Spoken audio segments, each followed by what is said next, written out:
August 9th, 1942. Allied ships guard the channel near Savo Island, north of Guadalcanal.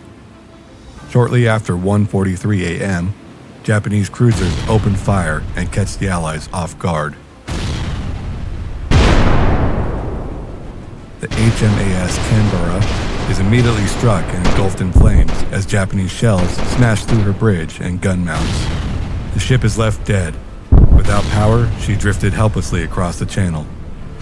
Across the dark water, American sailors aboard the cruiser USS Quincy scrambled to identify the attackers. Searchlights illuminated the silhouette of a Japanese cruiser only a few thousand yards away. But before the Quincy could bring her guns to bear, a torrent of shells tore across her deck. Explosions ripped through the ship's bridge and fuel ignited along upper decks. A survivor later remembered the moment the battle began, saying, "Shells were bursting everywhere. The whole ship seemed to be on fire." Seaman First Class Herbert Brown, U.S. Navy. For nearly 48 hours, Allied warships had been guarding the invasion fleet that landed Marines on Guadalcanal under Operation Watchtower. The landings, 2 days before, on August 7th, had seized the unfinished airstrip that would soon become Henderson Field, giving the Allies their first foothold in the Solomon Islands. But the naval forces protecting that fragile beachhead had been stretched thin.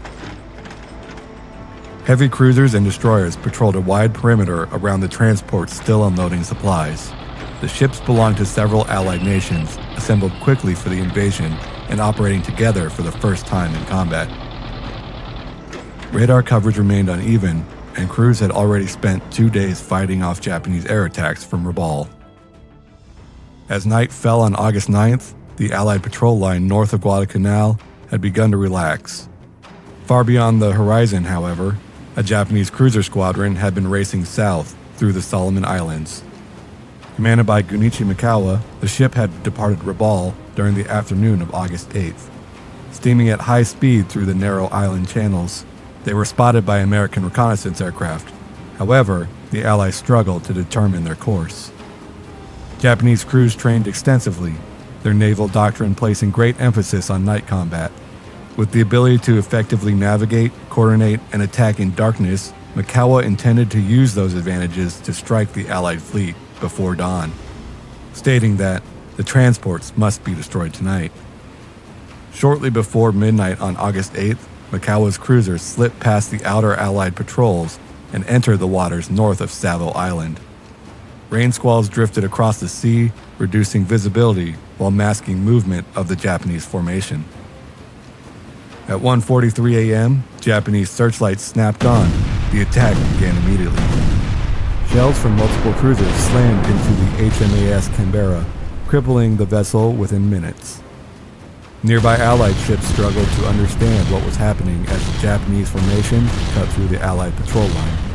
The cruiser USS Vincennes attempted to maneuver into position while returning fire into the darkness, but the Japanese ships had already closed to a dangerously short range. Salvos of torpedoes streaked across the channel. Japanese gunfire struck the Vincennes repeatedly, destroying radar equipment and fire control systems, while fire spread across the ship's decks. Nearby, the USS Quincy fought desperately as shells struck the bridge and engine spaces. Flames rose high above the ship as damage control crews struggled to contain the spreading fires. Within minutes, the battle had become a catastrophe. A senior American officer later summarized the confusion simply by stating, "We were completely surprised." Captain Samuel Moore, U.S. Navy. The Japanese cruisers continued firing as they raced through the Allied formation. Their guns flashed repeatedly in the darkness while torpedoes churned through the water towards the burning ships. Less than an hour after the attack began, the results were devastating. The USS Quincy rolled beneath the surface. The USS Vincennes sank soon afterwards. The USS Astoria burned fiercely while sailors fought to contain fire spreading through the vessel's upper decks. Across the channel, the shattered HMAS Canberra lay crippled and drifting. The waters north of Guadalcanal were illuminated by flame and exploding ammunition as 4 Allied cruisers were destroyed or mortally damaged in one of the worst naval defeats in United States history. Yet even as the battle ended in Japanese victory, the central objective of Mikawa's mission remained only a few miles away. The Allied transport ships carrying marine supplies still laid anchored off Guadalcanal. Destroying them could cripple the entire invasion. However, dawn would soon bring American aircraft carriers into the region. Mikawa's cruisers had already expended large quantities of ammunition and torpedoes during the engagement.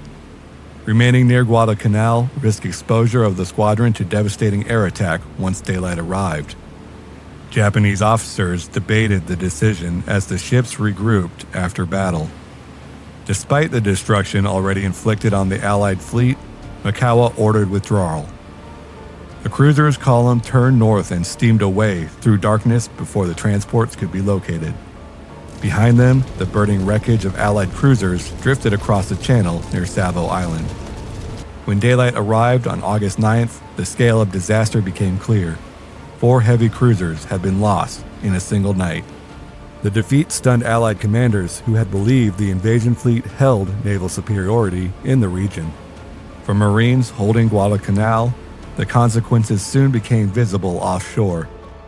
Without the protection of a strong cruiser screen, the remaining transport ships began withdrawing from the island. Many cargo holds still contained vital supplies of ammunition, food, engineering, and aviation fuel needed to sustain the Marines defending Henderson Field. From the beaches of Guadalcanal, soldiers watched as the ships slowly turned south and disappeared beyond the horizon. Much of the equipment intended to support the invasion left with them. The Marines would have to hold the island with whatever supplies had already been unloaded. Beyond the jungle surrounding Henderson Field, Japanese forces were already preparing their counterattack.